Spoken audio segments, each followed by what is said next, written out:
главного национального канала продолжает программа «Новый день», новая неделя.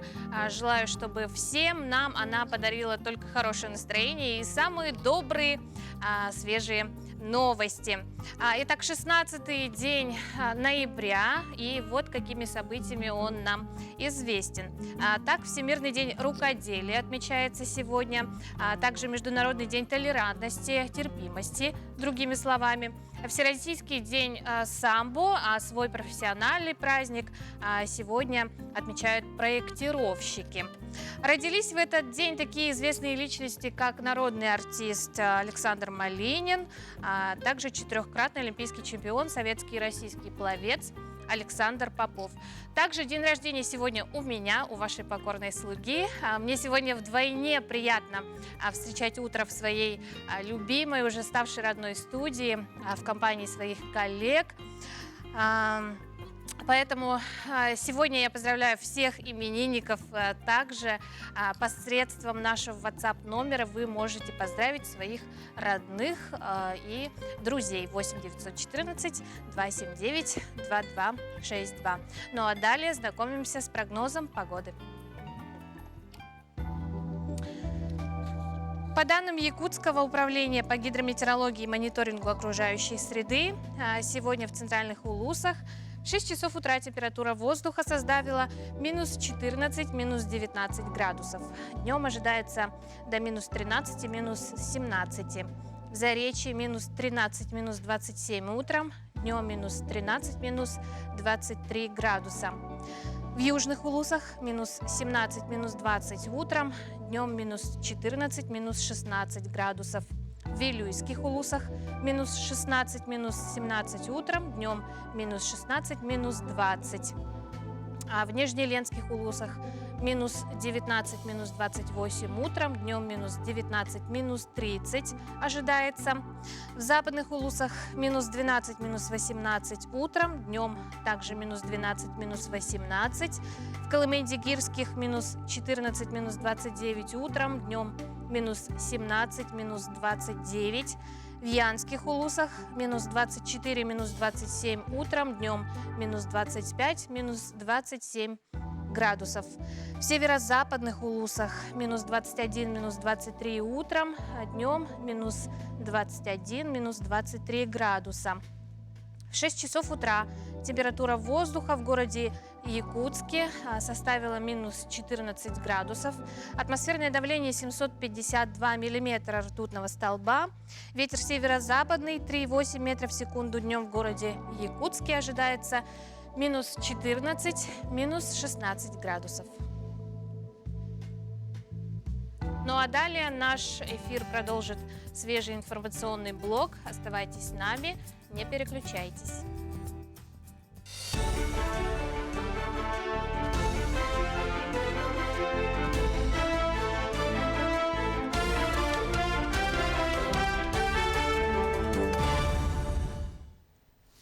Утренний эфир продолжает выпуск новостей. В студии Сергей Михедов. Здравствуйте.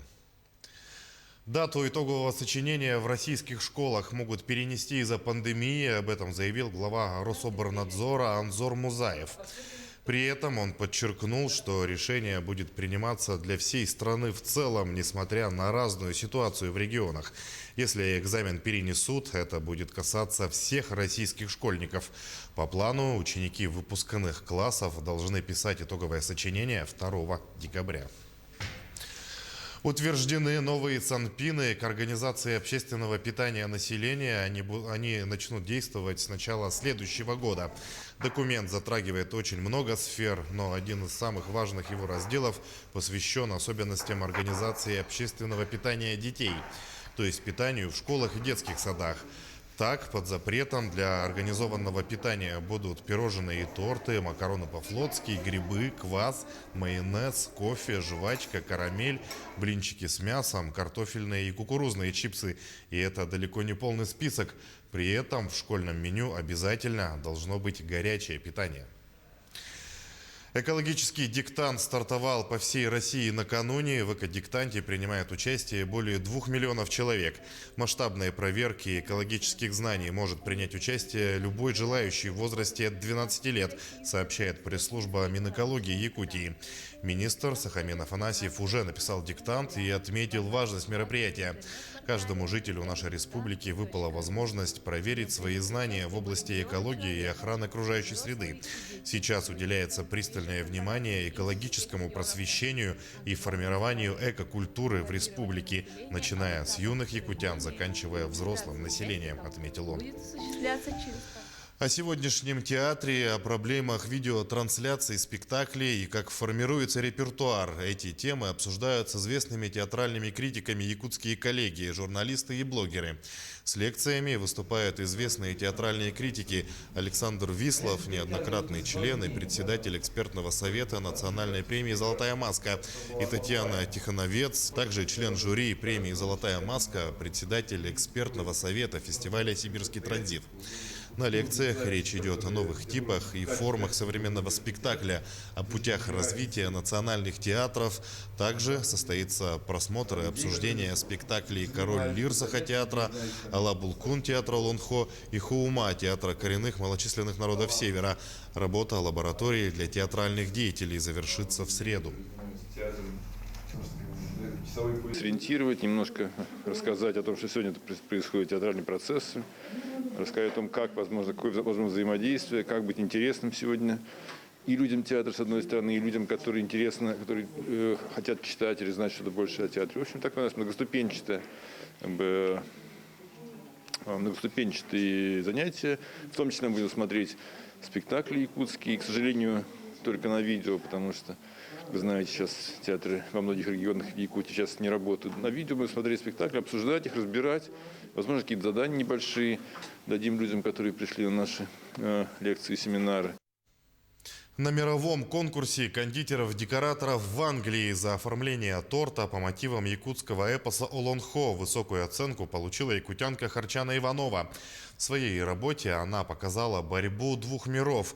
Как главный воин-богатырь среднего мира, могучий Нюргун Ботур, сражается в поединке с сильнейшим из злых воинов Нижнего мира, с демоном Абасы.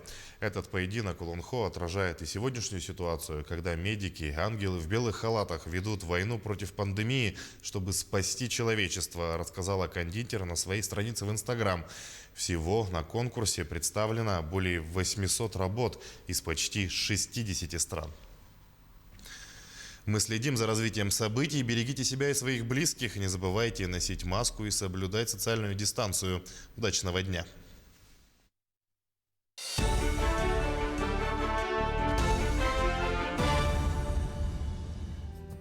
Спасибо коллегам, а мы продолжаем знакомить вас с интересными новостями. Ученые изобрели искусственный нос для отслеживания просроченных продуктов.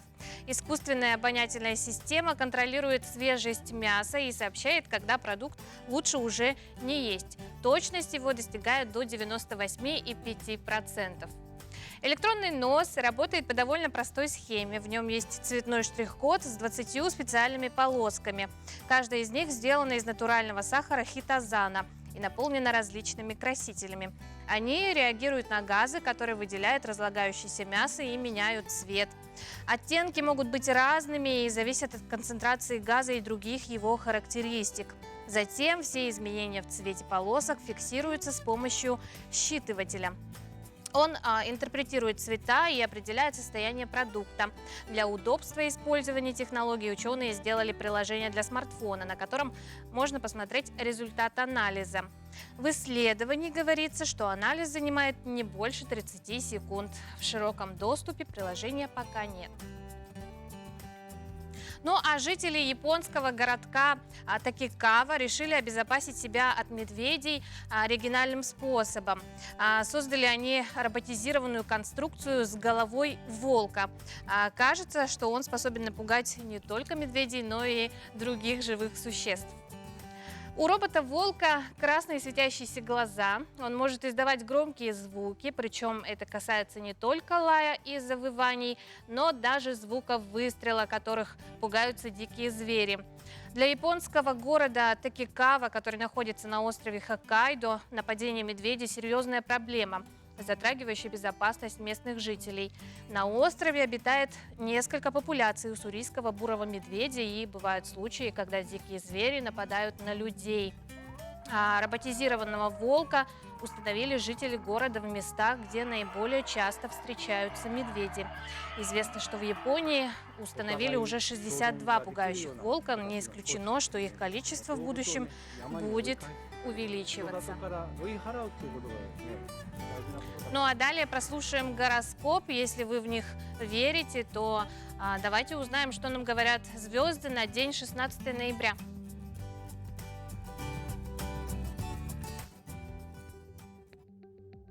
Овнам сегодня не стоит расслабляться и унывать, потому что это день, когда вам повезет с деньгами. Используйте любую возможность и принимайте правильные решения, чтобы максимально использовать свои шансы на победу. Тельцы. Если вы почувствуете, что у любимого человека проблемы, примите меры и сделайте все возможное для оказания помощи. Если вы одиноки, попробуйте сделать первый шаг сами и установите мост между вами и понравившимся вам человеком. Тогда появится хороший шанс на новые отношения и красивую историю. Близнецы могут получить неплохую сумму денег, неожиданный подарок от звезд, который избавит их от многих неприятностей. Обладая дисциплиной и терпением, вы сможете в полной мере воспользоваться этой возможностью, не теряясь в удовольствиях момента. Раки заново откроют для себя занятия, которыми они увлекались в прошлом.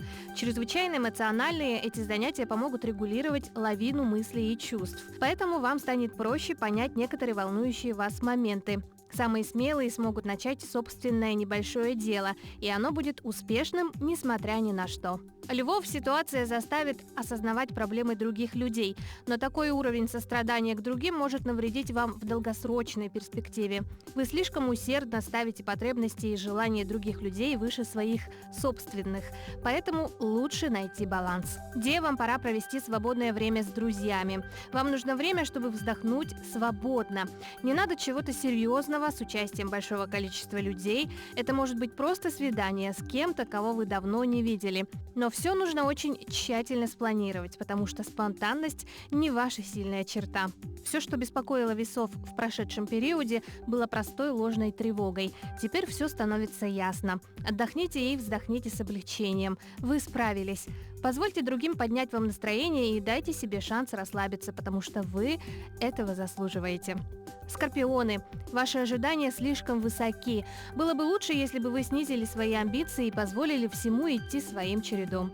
Вы почувствуете себя более комфортно, когда откажетесь от попыток контролировать все вокруг. Все, что вам нужно сделать, это открыть свое сердце и позволить кому-то другому принимать решения за вас. Сегодня командная работа – залог успеха для стрельцов. Как на работе, так и в личной жизни сотрудничество поможет вам получить желаемое. Стрельцам, которые еще не нашли свою половину, звезды рекомендуют проявить немного смелости в отношениях с особенным человеком, который вам нравится. Звезды готовят красивые сюрпризы и незабываемые моменты. Для козерогов этот день может стать очень легким и простым. Вам необходимо подзарядить аккумуляторы до следующего сложного периода. Вы должны понимать, что вы не сможете достичь поставленных целей, если не сбережете свою энергию. Звезды советуют не отказывать в помощи друзьям. Все хорошее вскоре к вам вернется. В этот день водолеи будут в отличной форме. Вы будете готовы сделать все, что необходимо, к изумлению тех, кто вас знает и не ожидал, что вы настолько энергичны. Вы получаете все, что заслуживаете, а благодарность начальства станет вишенкой на торте. Рыбы, если в профессиональном плане все пройдет гладко, в личной жизни это будет день, который оставит у вас горький привкус. Совет звезд для вас. Подходите к делу спокойно. Всегда есть решение проблем, какими бы серьезными они ни были. Будьте оптимистичны, и все получится. Ну а впереди нас ждет небольшая рекламная пауза, после которой мы более подробно поговорим об онлайн-конференции «Инвестиции в раннее детство. Основа будущего». Также узнаем про антивирусные гаджеты и расскажем вам несколько простых способов, как поднять настроение.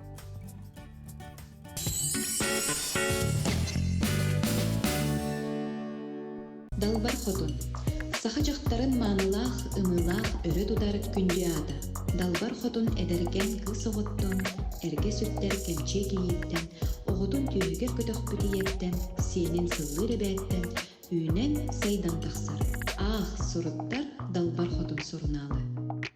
Инструменттерге сүйрбі бір хеңі дері чәпчәті. Макеті перфоратор сәтті тұхынча 990 сылқуай. Оны да атын тұхынчатан тақса инструмент араға 220 вольт мағығынға. Жүпускай корат строительный рынок үйсі тәс. А что здесь происходит? Министр экономики сейчас даст комментарий по... Цену на нефть? А вы откуда знаете? Не я, а российская газета. Российская газета. Расскажем главное. Фабрика Дивайн. Новое поступление в мебель, дом и диваны плюс кресло. Диваны плюс кресло на Пекарского предлагает мягкую мебель от эконом до премиум класса от российских фабрик. Да, көтөппүт. Бүгүн бияқы ылжытты каралары билсе, ха? Арын солын ким дени? Гриша, да. Алексей. Тугунан жараттан Гриша? Я официант Киви Кейтеринг. Красиво накрываю на стол. Подаю вкусные блюда. Кысын тәкіп жетерден. Туғымет бизнесменin оғыз жөні көрерден. Па ден. Па да па.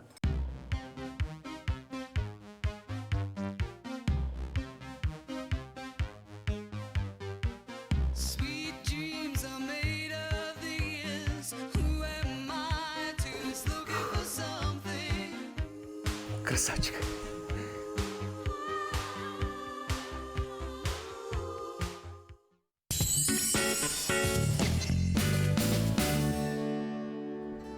Добро пожаловать в новый день. Напомню, что сегодня, 16 ноября, отмечается Всемирный день рукоделия. И, согласитесь, будет здорово, если в этот праздничный день вы выделите пару часиков для любимого хобби и сотворите что-то уникальное своими руками, как это сделала наша постоянная телезрительница Аделия Трофимова. 16 ноября отмечается Всемирный день рукоделия. В него уходит бисероплетение, макраме, вязание, вышивка и многое-многое другое. Все это очень сложно, но вместе с тем увлекательное действие. Правда, некоторые виды рукоделия могут исчезнуть, поэтому ЮНЕСКО даже причисляет рукоделие к списку всемирного культурного наследия. Однажды в 5 лет в детском саду я участвовала в научной конференции с докладом о древнем ткачестве. Вы не поверите, этот шарфик я сделала сама. Правда, потом обвязать его помогла моя мама. Кстати, она его и носит, чему я очень рада. На самом деле, изготовить такой шарфик очень даже просто. Берется обычная картонка и шерстяные нитки. Все, больше ничего. Разве что только терпение понадобится. По картинке видно, что с этой работой справится даже маленький ребенок. Правда, надо попросить маму или папу подготовить и правильно разрезать картон.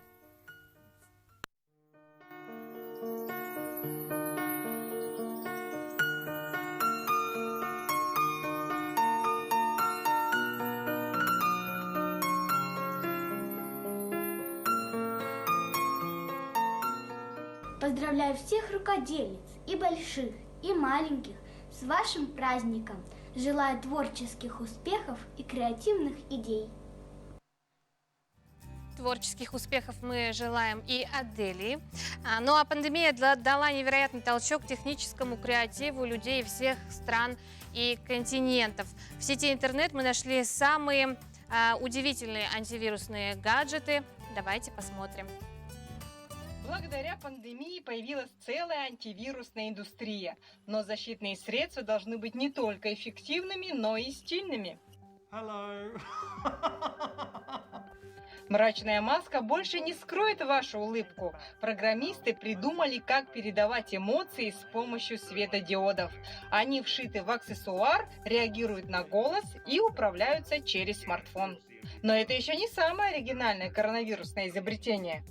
Не, свежий воздух, классно. Прохладненько. Защитная маска фильтрует воздух прямо у вас под носом.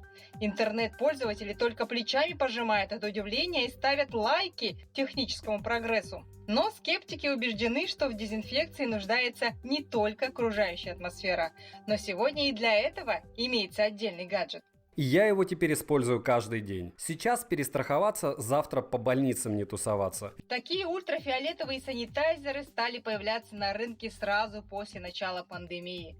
Прибор убивает бактерии на смартфонах, наушниках и других вещах, которые мы постоянно держим в руках. Правда, продезинфицировать все поверхности, к которым приходится прикасаться в течение дня, вряд ли получится. Тогда бороться с коварным вирусом помогает смекалка. Подошли там, нажали на кнопку лифта или домофона, зажгли, все, произошла дезинфекция. После каждого прикосновения вирусы на скрепке погибают в огне. А эти ребята пошли дальше и придумали альтернативные дверные ручки. Инновация теперь позволяет без стеснения открывать любые двери буквально ногами.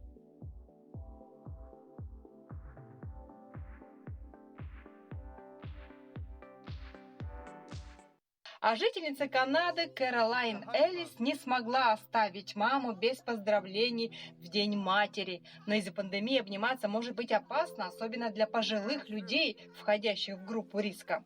Тогда Эллис придумала специальное приспособление для бесконтактных обнимашек. Оно состоит из полиэтиленового экрана, к которому приделаны 4 рукава, по 2 с каждой стороны. Просовывая руки в рукава, можно безопасно обниматься.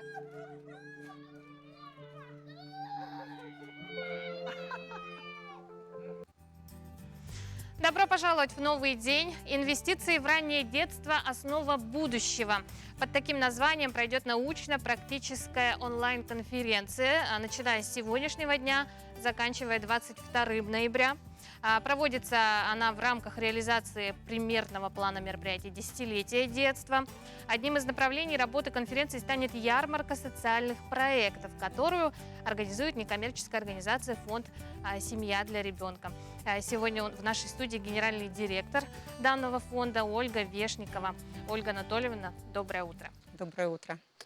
Но мы уже не раз поднимали в нашем эфире тему онлайн-конференции. Я знаю, что ваше направление, как вы говорили, это особая площадка, да? Какие основные задачи стоят перед вами, перед фондом в данном мероприятии? Ну да, вообще я бы хотела сказать, что эта площадка, наверное, уникальна в том, что мы будем говорить о проектах, практиках и технологиях по развитию детства, именно которые предоставляют некоммерческие и коммерческие организации.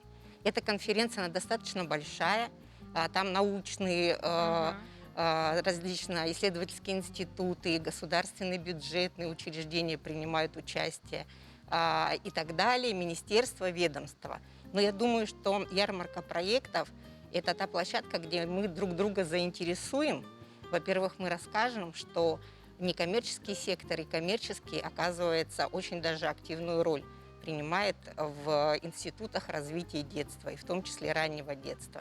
На нашей площадке будут приглашенные эксперты, фонд Тимченко, Национальный фонд защиты детей от жестокого обращения. Мы пригласим наших партнеров, которые в своих бизнес-партнеров, которые в своих программах корпоративной социальной ответственности развивают и, так сказать, используют технологии, проектные технологии. Ну, например, Алмаз-Регионбанк, они расскажут о своем проекте. И еще у нас есть 2 IT, такие инновационные компании, коммерческие компании, которые делают, разрабатывают, они прямо делают продукцию для детей, которые попали в трудную жизненную ситуацию. Дети с инвалидностью, дети с ОВЗ и так далее. Наш проект фонда «Семья для ребенка», который мы презентуем, это проект социализации выпускников детских домов и детей-сирот, детей, оставшихся без попечения родителей. И надо сказать, что сектор некоммерческий, может быть, нас так всерьез не воспринимают, но мы действительно уже переходим на оказание профессиональных социальных услуг для детей и в сфере образования, и в сфере здравоохранения, и в сфере соцзащиты в том числе. Ну, вы сказали, что достаточно много экспертов примет участие, да? Также и федеральные эксперты.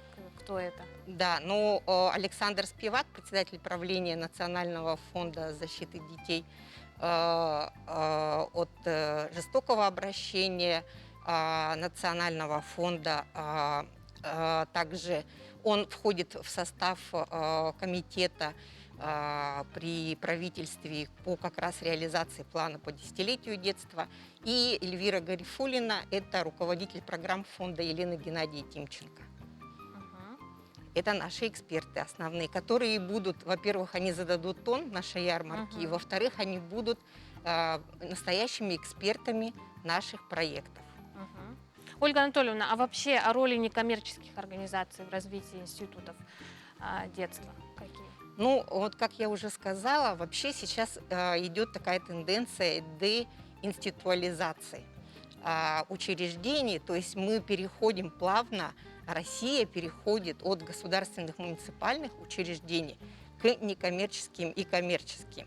Также в сфере детства, в сфере оказания услуг. Это нормально.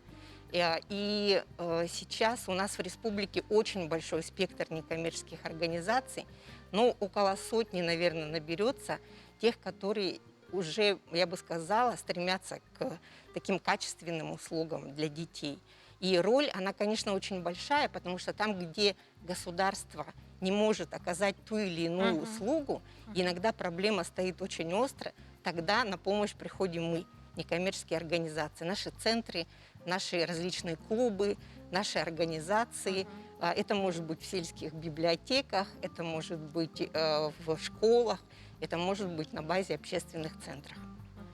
Но вот вы перечислили, да, что в мероприятии будут принимать участие коммерческие, да, организации. Это значит то, что они могут активно принимать участие в проектах по поддержке. Мало того, что они в них принимают, они являются разработчиками технологий, которые можно тиражировать не только у нас в Якутии, но в регионах, я бы даже сказала, за рубежом. Потому что это применение IT-технологий для, допустим, реабилитации детей маломобильных с ДЦП, да, или это интерактивные книги, которые могут читать через приложение дети слабовидящие, например. То есть это уникальные, я считаю, вещи. Спасибо IT-парку, спасибо молодым абсолютно ребятам, которые неравнодушны, и их абсолютно свободно можно назвать социальными предпринимателями. Ярмарка социальных проектов состоится какого числа, во сколько, и можно ли присоединиться? Да, вы можете присоединиться 19 ноября в 15:30 по якутскому времени. И программа размещена и на сайте Общественной палаты Республики Саха-Якутия, на сайте Министерства по делам молодежи, на нашем сайте фонд «Семья для ребенка». Там просто очень большой спектр мероприятий. Я приглашаю жителей Республики Саха-Якутия принять участие. И мы не только можем чему-то научиться, но можем и поделиться тем, что происходит в наших районах, улусах, на слегах. Спасибо, Ольга Анатольевна. Хочу напомнить нашим телезрителям, что вплоть до 22 ноября будет проходить онлайн-конференция «Инвестиции в раннее детство. Основа будущего» на площадке Zoom. Все верно? Да, все верно. Спасибо, Ольга Анатольевна. Удачи вам, отличного настроения сегодня. А мы продолжаем. Психологи рекомендуют улыбаться самому себе не менее 5 раз в день. Это один из способов быстро поднять себе настроение. О других проверенных источниках радости нам поведает Максим Гоголев. Зимой люди по своей природе легко впадают в уныние, а это неблаготворно влияет на работоспособность и ресурсное состояние. Хочется себя пожалеть, погрустить, послушать песни о неразделенной любви. А если судить по некоторым песням нашей эстрады, мы, конечно же, меланхолики. Ну а в жизни, на самом деле, мы еще те оптимисты. И если вы сбились с пути, мы сейчас покажем вам пару приемов, как повысить себе настроение. Первое. Бодрый плейлист. Составьте плейлист из любимых треков, которые заряжают вас энергией.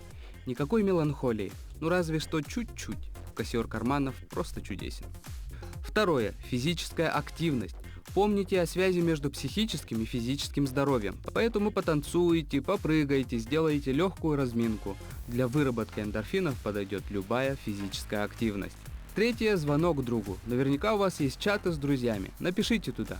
Добротная порция слов поддержки, шуток и стикеров с Энджи исправит ситуацию. Еще лучше позвонить своим близким или встретиться с ними. Приятные социальные взаимодействия делают нас счастливее. Четвертое. Простые цели. Плохое настроение и апатия лишают силы и работоспособности. Не ругайте себя. Если день так себе, запланируйте 3 простых дела вместо 10 сложных. Достижение цели, пусть и небольшой, вернет чувство удовлетворенности собой. Пятое. Маленькое желание. Исполнение желаний всегда действует воодушевляюще. И если прямо сейчас вы не можете отправиться в долгожданное путешествие, то наверняка способны сделать что-то менее масштабное, но приятное. Подумайте, что именно. Вкусная еда, теплая ванна, спонтанная прогулка. Такие вроде мелочи работают безотказно. Шестое. Время отдыха. Плохое настроение – часто результат стресса и усталости. Если это ваш случай, позвольте себе передышку. Отложите телефон и дела, полистайте журнал, прогуляйтесь или просто вздремните. Короткий тайм-аут вряд ли способствует апокалипсису, зато восстановить силы и настроение вполне может. Седьмое. Спасибо самому себе.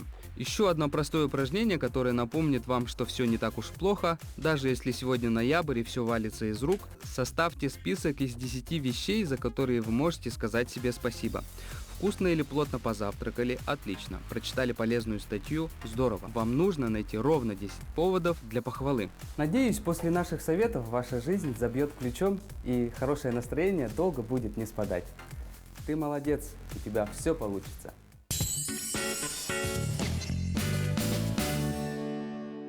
Фабрика Divine. Новое поступление в Мебельдом и Диваны плюс кресло. Диваны плюс кресло на Пекарского предлагает мягкую мебель от эконом до премиум класса от российских фабрик. Да, көтөппүт. Бүгүн бияқы ылжытты каналары билси, Арын солын ким жени? Гриша. Алексей. Тугунан жараттананы, Гриша? Я официант Kiwi Catering. Красиво накрываю на стол. Подаю вкусные блюда. Кысын так жетердим. Тугумит бизнесмен ин огыз жөнү көрөрдим. Па ден. Па.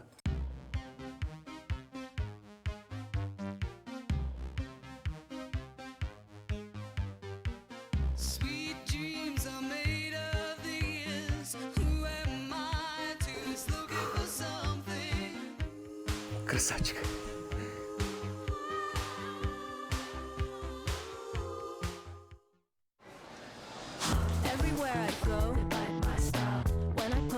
Попробуй продукты на дом с бесплатной доставкой на sbermarket.ru. Более 70 любимых товаров по суперцене. Теперь в Якутске. Сбермаркет. Цены ниже. Доставка бесплатна. Якутская тушенка Самартай за 140 рублей только в Якут-Оптторг и в магазине Сакакарт. Инструменттерге сүйрбе бір хеңе дере чәпчәти. Макета перфоратор 7-990 сылкувай. Ванада атын тыгынчатан такса инструмент араға 220 вольт магазинга. Жукускай корат строительный рынок үсетәс. А что здесь происходит? Министр экономики сейчас даст комментарий по... Цену на нефть? А вы откуда знаете? Не я, а российская газета. Российская газета. Расскажем главное.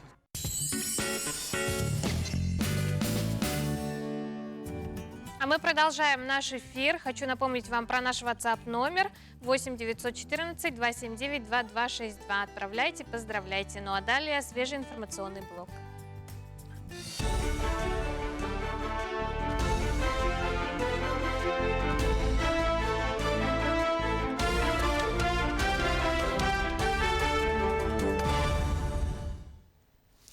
Утренний эфир продолжает выпуск новостей. В студии Сергей Михедов. Здравствуйте. Дату итогового сочинения в российских школах могут перенести из-за пандемии. Об этом заявил глава Рособорнадзора Анзор Музаев. При этом он подчеркнул, что решение будет приниматься для всей страны в целом, несмотря на разную ситуацию в регионах. Если экзамен перенесут, это будет касаться всех российских школьников. По плану, ученики выпускных классов должны писать итоговое сочинение 2 декабря.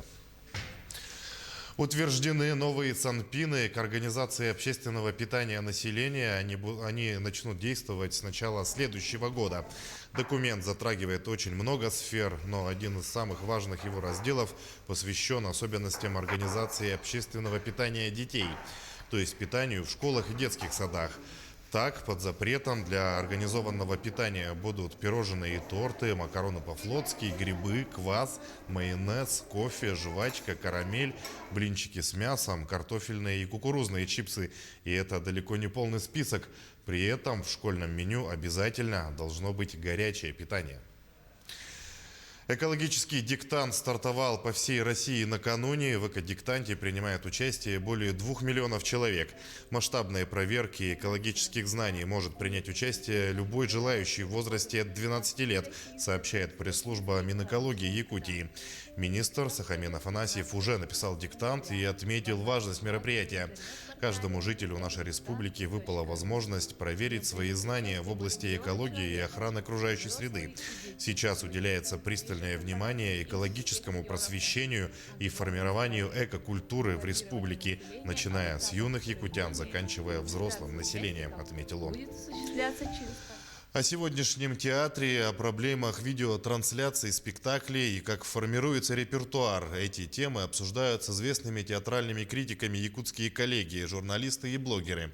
С лекциями выступают известные театральные критики Александр Вислов, неоднократный член и председатель экспертного совета Национальной премии «Золотая маска», и Татьяна Тихоновец, также член жюри премии «Золотая маска», председатель экспертного совета фестиваля «Сибирский транзит». На лекциях речь идет о новых типах и формах современного спектакля, о путях развития национальных театров. Также состоится просмотр и обсуждение спектаклей «Король Лир» Сахатеатра, «Алабулкун» театра Лонхо и «Хуума» театра коренных малочисленных народов Севера. Работа лаборатории для театральных деятелей завершится в среду.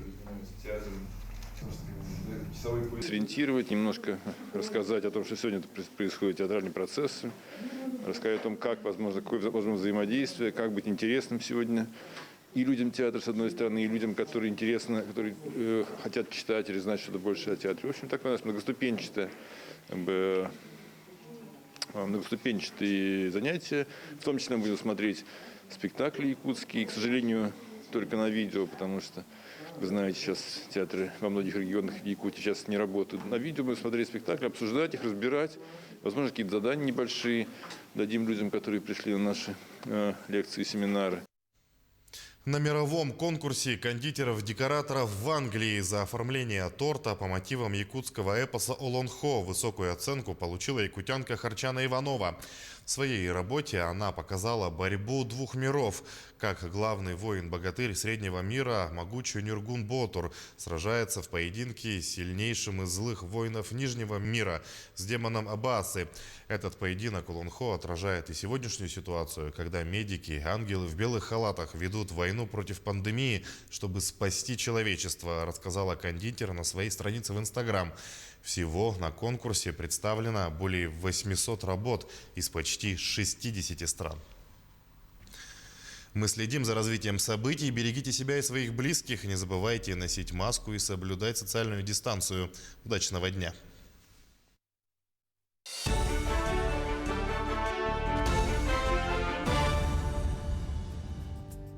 Доброе утро, мы продолжаем наш эфир. В этом году традиционно пройдет новогодний праздник «Волшебная страна Харысхал». Но в связи с сложившейся ситуацией пройдет оно в онлайн-формате. И прямо сейчас более подробно мы о данном мероприятии поговорим с Айнарой Сокольниковой, руководителем социокультурных и благотворительных проектов фонда Харысхал Республики Саха-Якутия. Айнара, доброе утро! Доброе утро. Ну, как же проходило мероприятие ранее, да, и что ждет нас в этом году? Расскажи, пожалуйста. Волшебная страна Харысхал — это наш новогодний, можно сказать так, утренник, на который мы приглашаем всех детей с инвалидностью и с ограниченными возможностями здоровья. Мы в этот прекрасный день собирались, у нас был концерт, у нас выступали различные звезды, мастер-классы для детей проводились. То есть такая царила прямо новогодняя приятная атмосфера. Ну да, как вы уже заметили, да, то есть в связи со ситуацией, которая сложилась, мы немножечко переиграли формат. И вообще деятельность фонда наша с марта месяца, она тоже была вся переиграна, да, то есть как только мы узнали, что дети ушли на дистанционную форму обучения, что у них карантин, мы постарались тоже наши мероприятия как-то адаптировать в онлайн-формате. Очень был большой плюс в том, что у нас с районов могли, да, активно принимать участие и родители, и дети в наших конкурсах, со встречами с узкими специалистами. Поэтому мы решили то, что в волшебной стране нужно быть. И для этого мы ее решили провести в онлайн-формате. Также у нас там пройдут и мастер-классы для детей. И мы хотим единственное, что совместно с детьми, с инклюзивными коллективами воссоздать такой новогодний концерт. Да? И для этого мы объявили, получается, информацию о том, что мы на данный момент проводим сбор различных видео, направленных на тематику новогоднюю, там танцевальные номера, песни, да, стихи, то есть все, что связано с Новым годом, с новогодней тематикой. Мы будем ждать такие видеоролики, и потом сделаем наш один большой такой онлайн новогодний концерт. Как голубой огонек, но только он будет... формат голубого огонька прямо ожидается у вас, да? Ну, как можно присоединиться к участию, куда-то направлять свои видео, какие требования? Да, у нас получается лучше позвонить по телефону 702-276, это наш колл-центр. Если вдруг не найдете нас, в Тугисе можно, да, спокойно найти, или в социальных сетях, в Инстаграме «Добрая страница», вас там сразу же скоординируют, вам сразу же подскажут, какой должен быть формат видео. То есть спрашивайте, не стесняйтесь, обращайтесь, мы с удовольствием примем ваши работы и благодаря вашей поддержке сделаем такой волшебный онлайн-концерт. Ну а до какого числа, возможно, принимаются заявки? Мы принимаем заявки до 25 ноября для того, чтобы их отсмотреть, просмотреть и, конечно же, начать монтировать большой наш концерт. Ну, времени не так много, да, осталось, и поэтому, думаю, надо поторопиться. Ну, а где и как будет транслироваться онлайн-концерт, и самое главное, когда? Дата у нас обычно традиционно проходит в середине декабря, ближе к 16-18 числам. Об этом мы сообщим чуть позже, как посмотрим по календарю, да, в какие удобное время было чтобы для всех.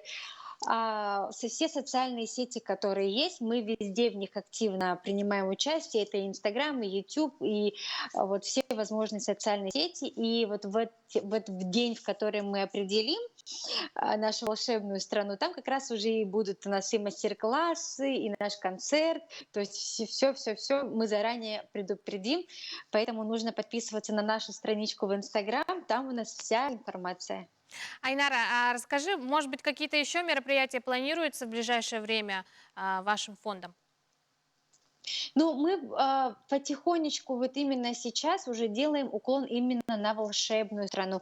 А так, конечно, нужно следить за нашими социальными сетями, потому что у нас, допустим, проходил сейчас набор на мастер-классы по глине, допустим. Да? Также родители, если у них есть какие-то вопросы касаемо психологической, юридической поддержки, они тоже могут нам звонить, да? Записываться бесплатно на прием. Консультации различные. Ну, лучше следить за новостями, потому что даже я сейчас уже все не припомню, может быть, что-то и забыла, но там вы найдете любую информацию или лучше звоните прямо к нам напрямую. Айнара, спасибо большое, очень рада была тебя видеть. Плодотворной вам работы. Я тоже рада была видеть. Плодотворной вам Спасибо работы. большое. Спасибо, что с нами всегда. В конце октября закончился 12-й Всероссийский кинофестиваль «Человек, познающий мир». На фестивале показывали российские фильмы, в которых отражена жизнь народов нашей общей многонациональной страны. И фестиваль не случайно проходил в Крыму. В республике сегодня проживают представители 175 национальностей. Тематика киносмотра была близка и понятна всем. Документальный фильм питерского режиссера Алексея Головкова про жизнь якутского оленевода Александра получил специальный диплом жюри. Подробнее в следующем материале. На Всероссийский кинофестиваль «Человек, познающий мир» в этом году поступили 304 заявки, из которых была сформирована программа фестиваля, и в которую вошли 8 полнометражных художественных, 10 короткометражных и 13 документальных фильмов. Фильм питерского режиссера и сценариста Алексея Головкова про жизнь якутского оленевода получил специальный диплом жюри за поиск индивидуального мировоззрения в современном мире. С моими горами, с моей природой.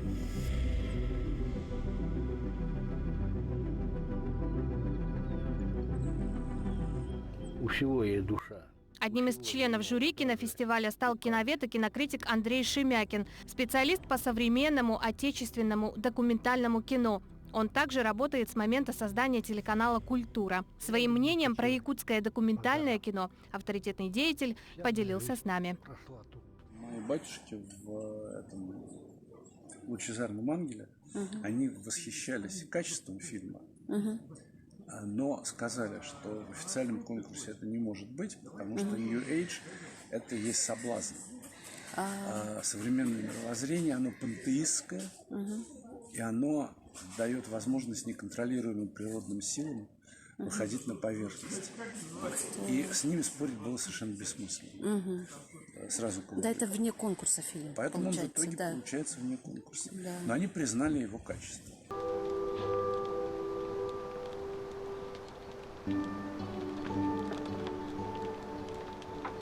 Отшельник и философ оленевод Александр много лет живет один в самом сердце арктической тайги в Якутии. Сотни километров леса, гор, тундры – его дом.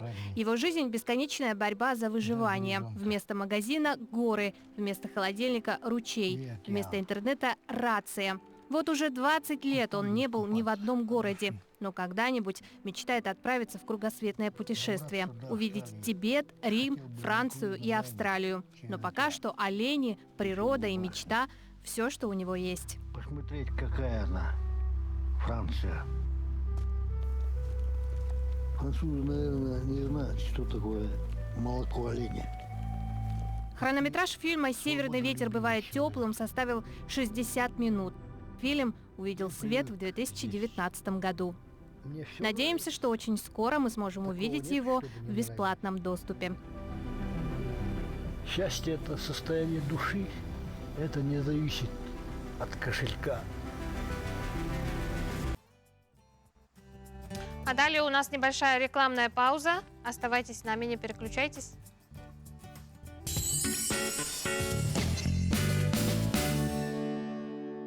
Фабрика Дивайн. Новое поступление в мебель-дом и диваны плюс кресло. Диваны плюс кресло на Пекарского предлагает мягкую мебель от эконом до премиум-класса от российских фабрик.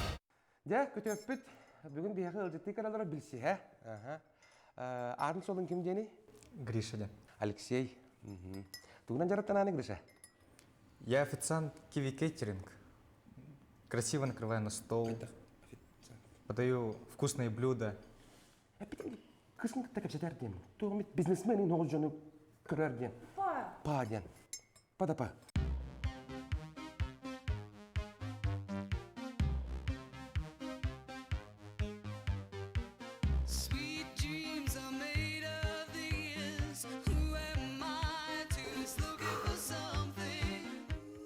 Красавчик.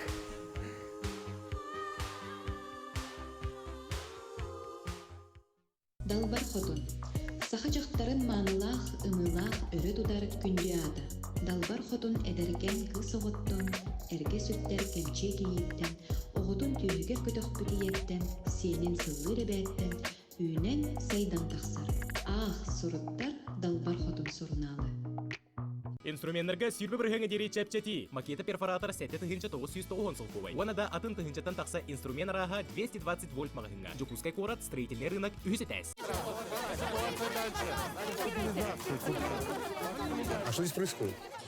Министр экономики сейчас даст комментарий по... Цену на нефть? А вы откуда знаете? Не я, а российская газета. Российская газета. Расскажем главное.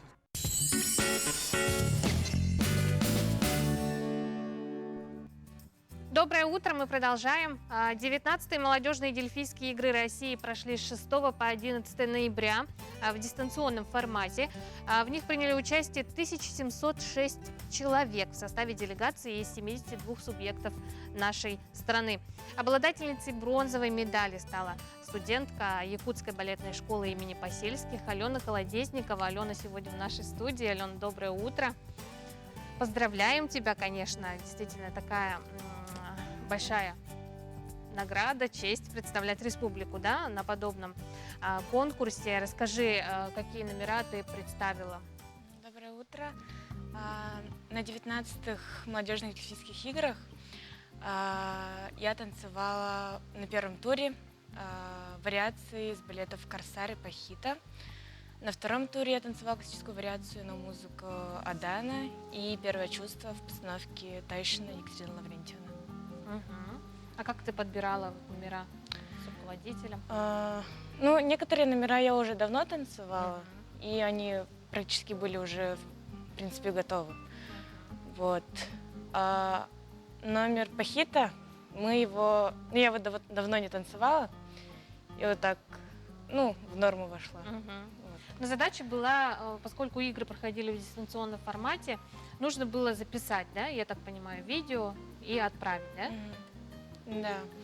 Да. Мы в школе записали все 4 танца и отправили на конкурс.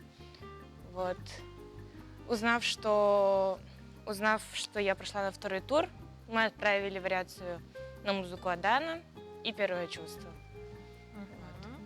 И я знаю, что ты узнала о результатах своих, да, что в день своего рождения, да, это правда? Да, это правда. Это было когда? Это было перед, ночь 10 ноября. Здорово. Ну, вот что ты почувствовала? Я была очень рада. Я не смогла уснуть. Ты ожидала? Я не думала, что я возьму, я стану призером. Я думала, я диплом возьму. Какой ты подарок сделала себе, своим родителям, да? Да. Своим учителям. Но это твое первое участие в таком масштабном конкурсе. Расскажи о своих успехах. Нет, это мой не первый конкурс. Мой первый большой конкурс был в 2016 году в Японии, город Тойота. Там я завоевала бронзовую медаль, тоже 3-е место. И эта победа меня вдохновила. И в 2017 году в Корее, в Сеуле, в 2017 году на конкурсе «Шелкунчик приглашает» в городе Екатеринбург я тоже взяла 3-е место.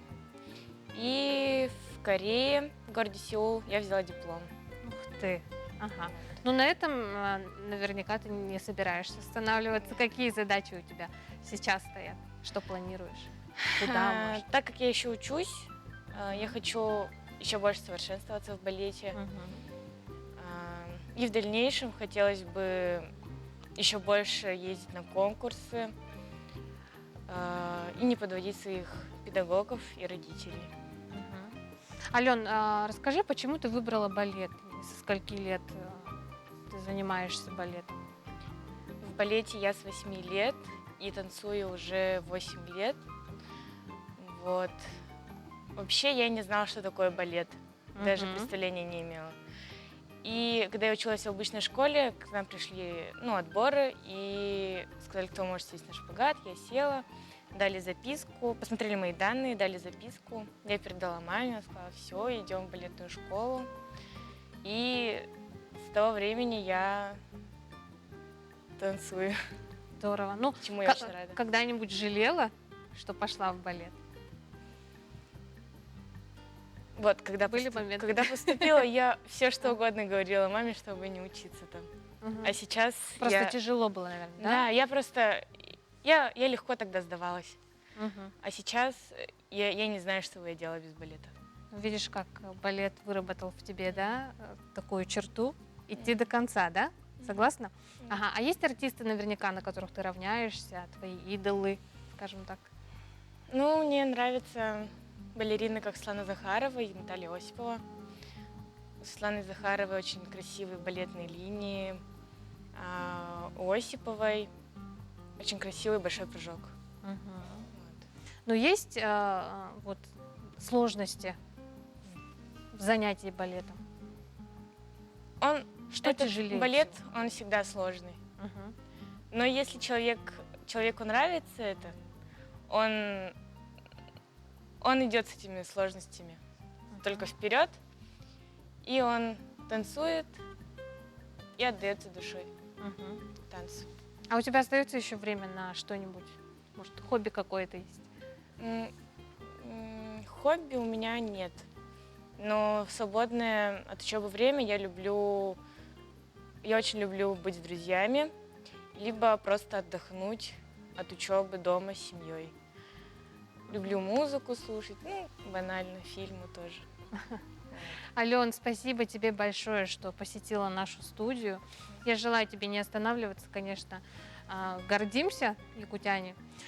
Спасибо большое, удачи тебе, успехов. Напомню, в нашей студии была призер Дельфийских игр, студентка Якутской балетной школы Алена Колодезникова.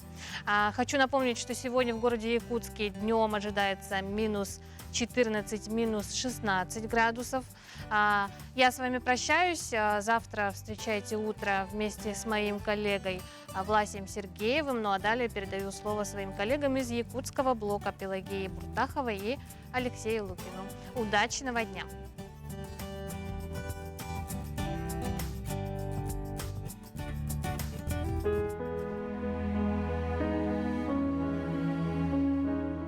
Якутия – это территория великого и непостижимого пространства.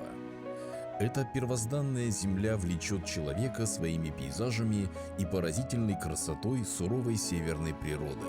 Главным богатством нашей республики являются реки.